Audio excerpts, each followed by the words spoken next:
Hello friends, welcome back to my channel. मैं हूं खैरुल नाम। आज लेकर आया हूं दरख्शां हिस्सा दोम का 7वां सबक। सबक का नाम है रिया, जो कि एक मजमून है जिसका राइटर सर सैयद अहमद ख़ां हैं। ये सबक बहुत ही ज़्यादा इम्पोर्टेंट है एग्ज़ाम बेस पर, क्योंकि इस चैप्टर से सबसे ज़्यादा VVIU ऑब्जेक्टिव क्वेश्चंस भरा हुआ है। सबसे ज़्यादा ऑब्जेक्टिव क्वेश्चंस इसी चैप्टर से पूछे जाते हैं। ठीक है, तो चलिए शुरू करते हैं। चलिए,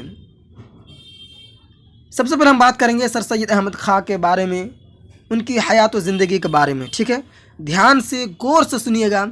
जितना ज़्यादा आप ध्यान से गौर से सुनेंगे उतना ही आपको ज़्यादा फ़ायदा होगा।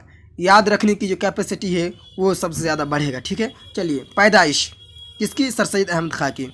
17 अक्टूबर 1817 ईस्वी दिल्ली में पैदा हुई। ठीक है। वफ़ात 27 मार्च 1898 ईस्वी अलीगढ़ में हुई। ठीक है। वालिद का नाम जो है मीर तकी, वालिदे का नाम अजीज़ुन्निसा बेगम, इसी तरह बीवी का जो नाम है परसाद बेगम। ठीक है, यहाँ तक क्लियर है। चलिए, मजमून रिया सर सैयद अहमद ख़ां का लिखा हुआ है। जो मजमून है रिया, किसका लिखा हुआ? सर सैयद अहमद ख़ां का लिखा हुआ है। ठीक है, ध्यान से सुनिए। अभी हम लोग ऑब्जेक्टिव भी देखेंगे। रिसाला, ठीक है, तहज़ीबुल अखलाक सर सैयद अहमद ख़ां का लिखा हुआ है। रिसाला भी इन्होंने जारी किया। किस नाम से? तहज़ीबुल अखलाक। ठीक है, किसने लिखा? सर सैयद अहमद ख़ां ने ही लिखा। ठीक है। तसानीफ़ देखिए, आसार सनादीद, इसी तरह असबाब बगावत हिंद, इसी तरह खुतबात अहमदिया। ठीक है, खुतबात अहमदिया। ठीक है। अलीगढ़ मुस्लिम यूनिवर्सिटी सर सैयद अहमद ख़ां ने कायम किया। ठीक है, जो फाउंडर है अलीगढ़ मुस्लिम यूनिवर्सिटी के कौन है? सर सैयद अहमद ख़ां ही है। ठीक है। सर सैयद 1869 ईस्वी में इंग्लिस्तान गए। ठीक है, 1869 ईस्वी में इंग्लिस्तान गए। ठीक है, और 1878 ईस्वी में सर का खिताब मिला। जो सर है इनका खिताब मिला, कब मिला? 1878 ईस्वी में। ठीक है, यहाँ तक आई होप कि क्लियर। चलिए, सर सैयद अहमद ख़ां को मुग़ल बादशाह से जवादुद्दौला, आरिफ जंग, ये सब क्या खिताब है इनको मिला है? क्या क्या मिला है? जवादुद्दौला, इसी तरह आरिफ जंग का खिताब मिला है। किसके दौर में मिला? यानी कि सर सैयद अहमद ख़ां को मुग़ल बादशाह से, यानी मुग़ल बादशाह के ज़माने से इन्हें जवादुद्दौला, आरिफ खान का खिताब मिला। ठीक है। सर सैयद अहमद ख़ां ने रिसाला तहज़ीबुल अखलाक जारी किया। ठीक है, सर सैयद अहमद ख़ां ने रिसाला तहज़ीबुल अखलाक जारी किया। उम्मीद की खुशी, इसी तरह सर सैयद अहमद ख़ां ने लिखी। उम्मीद की खुशी, तहज़ीबुल अखलाक, इन सब किताब के राइटर कौन थे? सर सैयद अहमद ख़ां थे। ठीक है। चलिए, सर सैयद की तरबियत उनकी वालिदा के ज़ेरे साया हुई थी। यानी इनको वालिद के इंतकाल के बाद इनकी जो परवरिश की है कौन की? इनकी वालिदा। ठीक है। तहसील इल्म के बाद 1862 ईस्वी गाज़ीपुर में एक अंजुमन साइंटिफिक सोसाइटी के नाम से बने। किसने बनाया था? ये भी जो बनाए थे, कौन बनाए थे? सर सैयद अहमद ख़ां ने। किस नाम से? तहसील इल्म के बाद 1852 ईस्वी में गाज़ीपुर में एक अंजुमन साइंटिफिक सोसाइटी के नाम से बने। ठीक है, चलिए याद रखिएगा डेट वगैरह। सर सैयद अहमद ख़ां ने अलीगढ़ में एक स्कूल खोला जो 1878 ईस्वी में मोहम्मदन एंग्लो ओरिएंटल कॉलेज बना। ठीक है, पहले स्कूल खोला, जो उसके बाद जो है मोहम्मदन एंग्लो ओरिएंटल कॉलेज बना। ठीक है। एग्जाम में पूछा जाता है कि अलीगढ़ मुस्लिम यूनिवर्सिटी का पुराना नाम क्या है, तो याद रखिएगा साथियों, मोहम्मदन एंग्लो ओरिएंटल कॉलेज। ठीक है, याद रखिएगा। फिर 1920 ईस्वी में अलीगढ़ मुस्लिम यूनिवर्सिटी बना।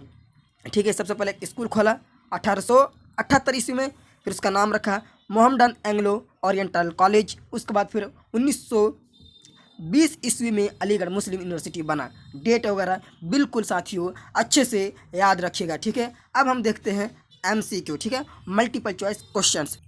चलिए साथियों, अब ऑब्जेक्टिव क्वेश्चन से देखते हैं, यानी कि मारूदी सवालात MCQ। ठीक है, अगर आपने थ्योरी सही से पढ़े होंगे तो आपको ऑब्जेक्टिव में कोई भी प्रॉब्लम नहीं होगा। ठीक है, चलिए, पहला सवाल है कि सर सैयद ने कौन सा इदारा कायम किया? ए में है फोर्ट विलियम कॉलेज, बी में है जामिया मिली इस्लामिया, सी में है यमी कॉलेज, और डी में है दिल्ली कॉलेज। साथियों, इसका बिल्कुल राइट आंसर है एमी कॉलेज, यानी कि अलीगढ़ मुस्लिम यूनिवर्सिटी। ठीक है। अगला सवाल है, सवाल नंबर 2, आपके निसाबी किताब का नाम क्या है? यानी जो हमारी बुक है, सिलेबस है, तो किताब का नाम पूछा जा रहा है। ठीक है, याद रखिएगा। ए में है दरख्शां हिस्सा दोम, सी में है फिरोज़ा उर्दू, सी में है रोशनी, और डी में है कहकशा। साथियों, इसका बिल्कुल जो राइट आंसर है दरख्शां हिस्सा दोम। ठीक है।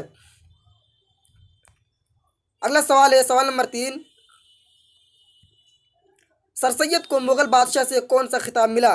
सर सैयद को मुग़ल बादशाह से कौन सा खिताब मिला? ए में है खान बहादुर, बी में है जवादुद्दौला आरिफ जंग, सी में है मलिक शतर और डी है महाबत जंग। साथियों इसका बिल्कुल राइट आंसर है जवादुद्दौला आरिफ जंग। ठीक है। अगला है सर सैयद के वालिद का नाम क्या था? सर सैयद के वालिद का नाम क्या था? ए में है मीर तकी, बी में है मीर नकी, सी में है मीर हसन और डी है मीर मुत्तकी। इसका बिल्कुल राइट आंसर है साथियों मीर तकी इनके वालिद का नाम था। ठीक है। चलिए अगला सवाल है सवाल नंबर 5, किस मुग़ल बादशाह ने सर सैयद को जवादुद्दौला के खिताब से नवाजा? ए में है बहादुर शाह जफ़र, बी में है इरशाद आलम, सी में है फ़रोख़ सैर और डी है इनमें से कोई नहीं। इसका बिल्कुल राइट आंसर है साथियों बहादुर शाह जफ़र। ठीक है। बहादुर शाह जफ़र ये बिल्कुल राइट आंसर है। अगला है सर सैयद की वालिदा का नाम क्या था? सर सैयद की वालिदा का नाम क्या था?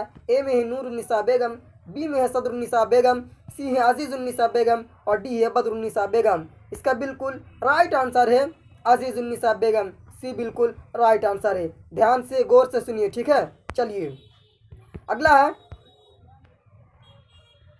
सर सैयद ने यूनिवर्सिटी का खाका कब पेश किया? सर सैयद ने यूनिवर्सिटी का खाका कब पेश किया? ए में है 1866, बी में है 1868 ईस्वी, सी है 1879 ईस्वी और डी है 1878 ईस्वी। इसका बिल्कुल राइट आंसर है डी यानी कि 78 ईस्वी, 1878 ईस्वी। डी बिल्कुल राइट आंसर है। अगला है मुहावरा। ठीक है। मुहावरा भी बहुत ज़्यादा पूछा जाता है, याद रखिएगा। आँखों का तारा होना का मतलब क्या? आँख का डॉक्टर होना, बी है दुश्मन होना, सी है बहुत प्यारा होना और डी है दोस्ती निभाना। इसका बिल्कुल राइट आंसर है साथियों बहुत प्यारा होना। ठीक है। बहुत प्यारा होना। जिसका एक बेटा होता है ना साथियों तो क्या होता है बहुत ज़्यादा प्यारा होता है, इसलिए कहा जाता है कि आंखों का तारा होना। ठीक है। मुहावरा है, याद रखिएगा। चलिए अगला साथियों दलील की जमा क्या है? ठीक है। दलील की जमा क्या होगी? ए है दलीलो, बी है दलाइल, इसी तरह सी है दलीलें, डी है मुदल्लल। इसका बिल्कुल राइट आंसर है दलाइल। ठीक है। दलाइल बी बिल्कुल राइट आंसर है। अगला है अक्सर का मुतरादिफ क्या होगा? अक्सर यानी कि साथियों हिंदी में परिवाची शब्द कहते हैं, हिंदी में परिवाची शब्द कहते हैं। ठीक है। चलिए ए में है ज़्यादा, बी में है कम, सी में है बेशतर और सी में है अक्सरियत। इसका बिल्कुल राइट आंसर है बेशतर। अक्सरियो बेशतर कहा जाता है ना उर्दू में। ठीक है। चलिए अगला सवाल है सर सैयद की तालीम और तरबियत किसकी निगरानी में हुई? ठीक है। ए में है वालिद, बी में है वालिदा, सी है नाना और डी है दादा। साथियों इसका बिल्कुल राइट आंसर है वालिदा। ठीक है। बी बिल्कुल राइट आंसर है। अगला है सर सैयद कहाँ मदफून है? सर सैयद कहाँ मदफून है यानी कि इनके कब्र कहाँ है पूछा जा रहा। ठीक है। ए में है दिल्ली, बी में है लखनऊ, सी है अलीगढ़, इसी तरह डी है हैदराबाद। साथियों इसका बिल्कुल राइट जो आंसर है अलीगढ़। ठीक है। अगर आप कभी अलीगढ़ गए होंगे तो आपको इनका जो कब्र आपको देखने को मिल जाएगा। अलीगढ़ मुस्लिम यूनिवर्सिटी जो है कैंपस में ही इनका जो कब्र है। ठीक है। चलिए अगला सवाल है दर्ज झेल में सर सैयद की कौन सी तसनीफ़ है? ठीक है। अल फारूक, ए में, बी में असबाब बगावत हिंद, सी है हयात जावेद और डी है आब हयात। ठीक है। इसका राइट आंसर है साथियों असबाब बगावत हिंद। बी बिल्कुल राइट आंसर है। ठीक है। अगला है सर सैयद अहमद खां की पैदाइश कब हुई? सर सैयद अहमद खां की पैदाइश कब हुई? ए में है 1817 ईस्वी, बी है 1898 ईस्वी, सी है 1814 ईस्वी और डी है 1812 ईस्वी। इसका बिल्कुल राइट आंसर है 1817 ईस्वी। ठीक है। चलिए अगला सवाल है सवाल नंबर 15, आसार सनादीद किसकी तसनीफ़ है? ठीक है। ए में है सर सैयद खां, बी है अल्लामा इकबाल, सी है हाली और डी है मिर्ज़ा गालिब। साथियों इसका बिल्कुल राइट जो आंसर है सर सैयद खां। ठीक है। अगला है सर सैयद ने कौन सा रिसाला जारी किया? ठीक है। सर सैयद ने कौन सा रिसाला जारी किया? ए में है उर्दू दुनिया, बी है तहज़ीबुल अखलाक, सी है नकीब और डी है रहनुमाई अदब। इसका बिल्कुल राइट जो आंसर है साथियों तहज़ीबुल अखलाक। बी बिल्कुल राइट आंसर है। ठीक है। याद रखिएगा। चलिए अगला है असबाब बगावत हिंद का मुसन्निफ़ कौन है? असबाब बगावत हिंद का मुसन्निफ़ कौन है? ठीक है। ए में है हाली, बी में है सर सैयद अहमद खां और सी है मीर अमन दहलवी और डी है सुलेमान नदवी। इसका बिल्कुल राइट जो आंसर है बिल्कुल राइट आंसर है सर सैयद अहमद खां। ठीक है, अगला है अंधेरे घर का दिया से क्या मुराद है। अंधेरे घर का दिया से क्या मुराद है, सवाल है। ठीक है, चलिए जवाब है, चलिए ए में है शोहरत, इसी तरह बी में है ताकत, सी में औलाद, इसी तरह डी है दौलत। साथियों इसका बिल्कुल राइट आंसर है, कंफ्यूज वाला सवाल है, यानी कि अंधेरे घर का दिया, यानी काफ़ी दिन से अगर किसी का औलाद पैदा नहीं हो रही है तो अचानक हो रहा है ना, तो औलाद ही होगा। ठीक है, सी बिल्कुल राइट आंसर है। ठीक है, याद रखिएगा।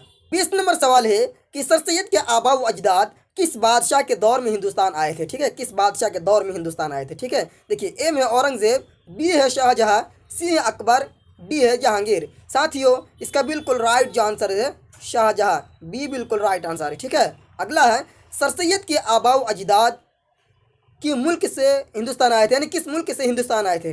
सर सैयद के आबा व अजदाद किस मुल्क से हिंदुस्तान आए थे। ठीक है, ए में है इराक, बी में है ईरान, सी है अरब और डी है समरकंद। ठीक है, इसका बिल्कुल राइट आंसर है अरब से आए थे। ठीक है, इनके जो आबा व अजदाद थे, खानदान वगैरह थे, तो अरब से आए थे। ठीक है, चलिए अगला सवाल है सर सैयद की पैदाइश कहाँ हुई। ठीक है, सर सैयद की पैदाइश कहाँ हुई। ए में है दिल्ली, बी है लखनऊ, सी है हैदराबाद और डी है अलीगढ़। साथियों इसका बिल्कुल राइट आंसर है दिल्ली। ठीक है, दिल्ली में इनकी पैदाइश हुई, ए बिल्कुल राइट आंसर है। अगला है इन किताबों में सर सैयद की तख्लीक कौन है। इन किताबों में सर सैयद की तख्लीक कौन है। ए में है आसार सनादीद, बी है हयात जावेद, सी है यादगार गालिब, डी है हयात सईदी। इसका बिल्कुल राइट आंसर है साथियों आसार सनादीद, ए बिल्कुल राइट आंसर है। साथियों एक सवाल और भी याद रखिएगा कि सर सैयद की बीवी का नाम क्या है, तो याद रखिएगा सर सैयद की बीवी का नाम है परसाद बेगम। ठीक है, परसाद बेगम। ठीक है, याद रखिएगा परसाद बेगम इनकी बीवी का नाम है। ठीक है साथियों, आई होप कि ये चैप्टर आपका क्लियर हो गया होगा। ठीक है, आप सोच रहे होंगे कि सवाल जवाब नहीं कराएं, तो बता दूं इस चैप्टर में ज़्यादा सवाल नहीं है, इसलिए मैं ही सवाल जवाब नहीं कराया हूं। जितने भी सवाल हैं अगर आप थ्योरी सही से सुने होंगे तो आपको थ्योरी में जवाब मिल जाएगा। ठीक है, इसी तरह अगर आप PDF चाहते हैं तो टेलीग्राम ग्रुप ज्वाइन कर लीजिए, लिंक डिस्क्रिप्शन में दिया हुआ है। इसी तरह इस चैनल को सब्सक्राइब करके बेल आइकन को भी प्रेस कर दीजिए और अपने दोस्तों को भी वीडियो शेयर कर दीजिए ताकि उनको भी फ़ायदा मिले। इसी तरह अगर आपको किसी भी तरह का कोई डाउट है तो जाइए टेलीग्राम ग्रुप ज्वाइन करने के बाद मुझे पर्सनली मैसेज कीजिएगा। ठीक है, फिर मिलूँगा आपसे अगले वीडियो में।